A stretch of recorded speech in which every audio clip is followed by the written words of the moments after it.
Welcome to Watch Mojo, where we'll be discussing some of the hottest bands from the 2010s that sadly aren't making music anymore. And we dance all night to the best song ever. We knew every line. Number 10, Crystal Castles.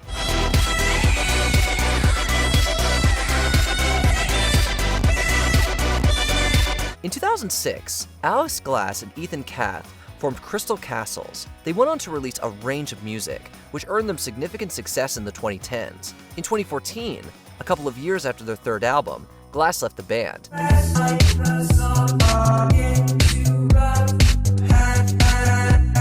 In 2017, Glass claimed that Kath had been abusive towards her. This destroyed the band's reputation, and they've been inactive since. Glass is still a prominent musician, however, releasing a variety of music since her departure. Kath, on the other hand, hasn't done much at all.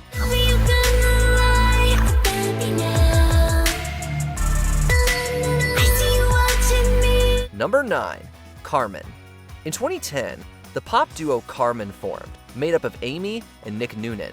They started releasing covers on YouTube, which earned them enough popularity to get signed in 2011. Little figure, bigger the gorilla, cause I'm killing every jigger that try to be on my stuff. Better cuff your man if you with him, I can get him cause he accidentally slip and fall on my crack. Carmen went on to release 3 albums, the last dropping in 2016. By the end of the decade, Carmen had entirely disappeared. They grew tired of the bubblegum pop style they were known for, so in 2017, announced a hiatus. Ooh, and what a lucky girl you will be. But no, he didn't do jack for me. In its place came Queen Irby, an Amy Noonan solo project produced by Nick Noonan. All of Carmen's social media rebranded to Queen Irby, which is a much more hip-hop inspired project. He loved me, he put no one above me. These bitches wanna judge me, but I don't care. Carmen may be gone, but Queen Irby has already released way more music than Carmen ever did. Number 8, Modern Baseball. Sitting drunk on the sidewalk. I guess I'll get up. I guess I'll go for a walk. This Philadelphian emo band was created in 2012, and their debut album dropped in the same year. Hilariously, they held their first concert in their house, with a picture of Michael Jordan being a valid entry fee. Mobo released 2 more albums in their career, but went on an indefinite hiatus in 2017, stating that their mental health had declined severely. You got a smile that could like this town, and we might need it. Since they were an emo band that sang about how important mental health is, taking a break made sense. So, there's a chance they'll be back someday, but don't get your hopes up. The members have since been working on other projects, like Slaughter Beach, Dog, or solo material. Annie, I want you to marry me. We'll wait a few years. Number 7, Chairlift. You might be familiar with pop star Carolyn Polachek, who has frequently collaborated with huge names like Charlie XCX, and whose work has been featured in the Hideo Kojima video game. Thinking of me, but you're stuck on the west side again. Maybe we're meant for another dimension, babe. Before her successful solo career, she was one half of the band Chairlift, alongside Aaron Fenning. They formed in 2005, added member Patrick Wimberly in 2007, and then released an album in 2008.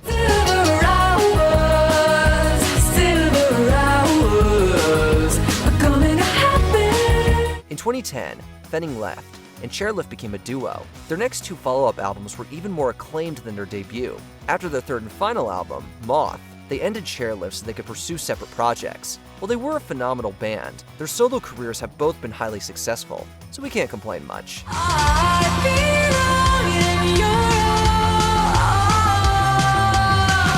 your Number 6, The Civil Wars.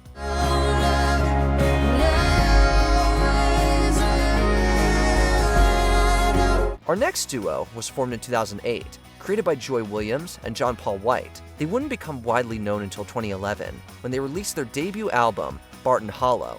They'd released one more album 2 years later, but had broken up by the end of 2014.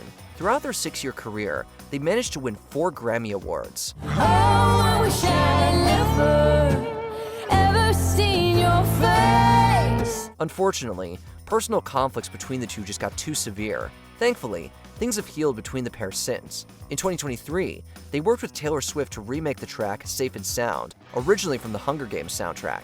Just close your eyes, the sun is golden. Number 5. Feed Me Jack. Maybe a million minutes, a moment to mention the man in my head if I got it, but I don't care enough to find out who's right or wrong. You might be familiar with bedroom pop musician Still Woozy, who has been active since 2017. Before his solo career, he was part of the significantly less popular, but no less acclaimed band, Feed Me Jack.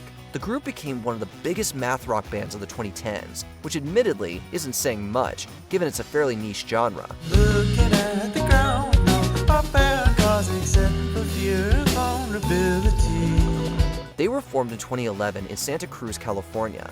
Their debut album, Chump Free, was adored. Unfortunately, they wouldn't develop this sound much further, since they broke up in 2016. Their breakup was announced on Tumblr, which is very 2010s. Since then, they've all been pursuing solo projects, like the previously mentioned Still Woozy. She had to choose me or her mom. I know I wouldn't last long. Number 4.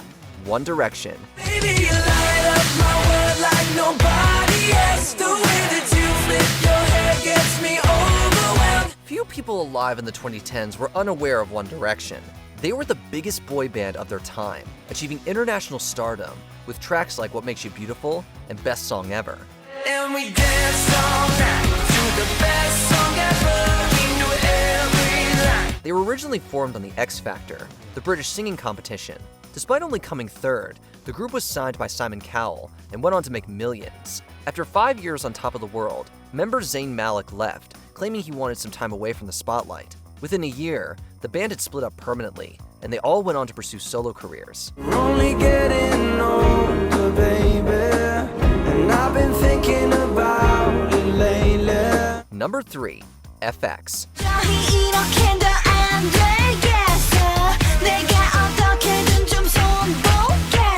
For the mathematicians among us, we're not talking about a function, but the K-pop girl group. The band formed in 2009 and played together until 2016.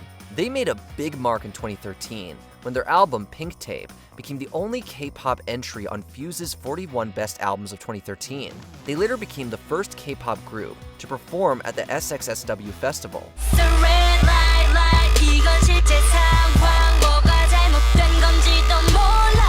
In 2015, member Sully decided to leave due to health issues. The rest of the group disbanded a year later to pursue solo projects. After a long, hard battle with depression, Sully was found dead in her room in 2019. The phrase, "Love You Sully," began trending online, alongside the track Peach by K-pop giant IU, written about her.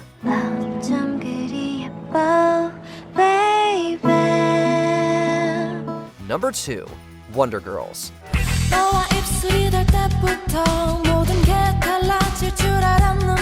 The second K-pop group to enter our list is the Wonder Girls, who were the first South Koreans to enter America's Billboard Hot 100 in 2009, predating Psy by 3 years.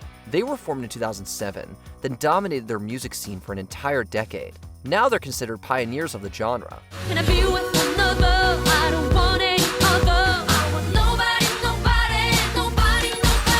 At the height of their fame, they opened for the Jonas Brothers in an attempt to become big in America. It wasn't as successful as they hoped, with later bands like BTS and Twice truly becoming international stars. Still, Wonder Girls walked so they could fly, and their contributions to music are dearly remembered. Please be my baby.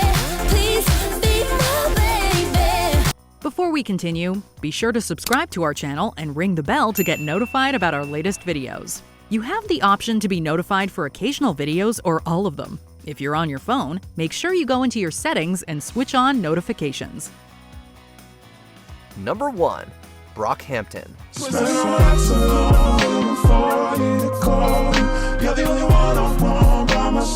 We can't talk about the best bands of the 2010s without mentioning Brockhampton.